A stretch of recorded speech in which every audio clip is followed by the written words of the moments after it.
Mapapanood natin ngayon ang kwento ng isang alamat, ang alamat ng gagamba.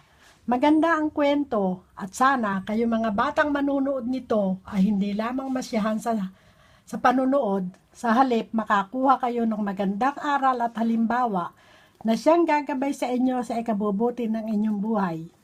Halina kayo at panoorin natin ang kwento ng alamat ng gagamba.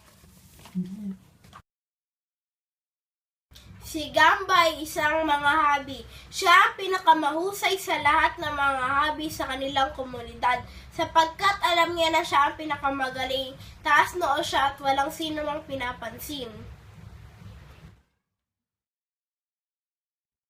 Ate, pairam mo naman ako ng karayom na pamborda mo. Pwede ba, ate? Lumayo ka rito. Huwag mong mahiram-hiram ang pamborda ko. Baka masira lang ito. Wala kang pera ng pababayad dito. Layo! Napaiyak ang kapatid na babae ni Gamba. Naramdaman niya hindi siya tinuturing kapatid ng ate niya. Parang langit ang taas nito, napakahirap abutin. Maya-maya ang kapatid na lalaki naman ang lumapit kay Gamba. Ate, tulungan mo naman ako. Pakisulsi mo naman ang napunan kong kamiseta ko. Lumayo ka rito. Istorbo ka talaga. Doon ka sana magpasulsi. Alam ginawang matanda na yan. Sige, layo! Narinig ng ina ang mga pagmataas na tinig ng anak. Nagpupuyos ang damdamin ng kahabag-habag na ina. Gusto sana niyang saktan si Gamba, subalit nagpigil siya. Sobra ka na, Gamba. Obligasyon mong pakita ng mabuti ka sa mga kapatid mo.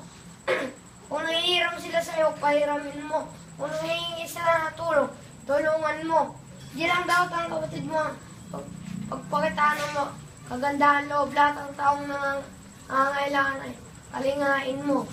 Parang walang marinig si Gamba. Patuloy itong humabi ng tela mula sa mga sinulid na nasa ikitan niya.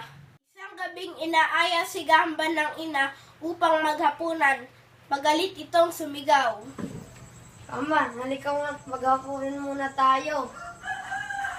Ano ba kayo ni Spordong na naman ninyo ako? Di ba ninyo nakikita, di pa ako tapos sa inahabi ko?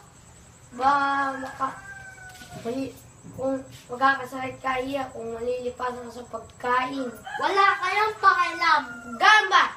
Kasalanan sa Diyos ang pagtangi mo sa pagkain! Ano ba ang kasalanan? Wala akong pakialam. Kung kasalanan, inuulit ko, pabayaan ninyo ako. Tawarin ka niya Bathala. Sana humabi ka na lang ng humabi. Oo nga, humabi ka na lang humabi ng humabi ng humabi. Ang hiling na magkapatid ay dininig ni Bathala. Sa isang makapangyarihang tinig ay narinig ng lahat ang galit nito. Naging mapagmataas ka. Sa kaunting kalamang bigay ko sa iyo, di mo kinakalinga ang mga kapatid na kailangang tulungan. Hindi mo rin binigyan ng puwang sa puso ang magulang mo. Pati na biyaya sa hapagkainang dulot ko ay tinalikuran mo. Bilang parusa, paghahabi na lang ang gagawin mo. Araw-araw, oras-oras, minuto. Pagkasabi nito ay biglang nawalang parang bula si Gamba. Isang insektong paikot-ikot na humahabi ng sapot ang naiwan sa silyang kinauupuan ng dalaga. Sa awa sa anak ay napahagulgol ang ina. At marahang inaplos nito ang insekto at tinawag na Gamba! Gamba! Magmula noon si Gamba ay tinawag ng Gamba. Sa araw at gabi ay walang tigil sa paghabi. Hindi nang sinulit sa ikiran, kundi nang sapot mula sa kanyang katawan. Yan ang pinagmula ng alamat ng gagawin.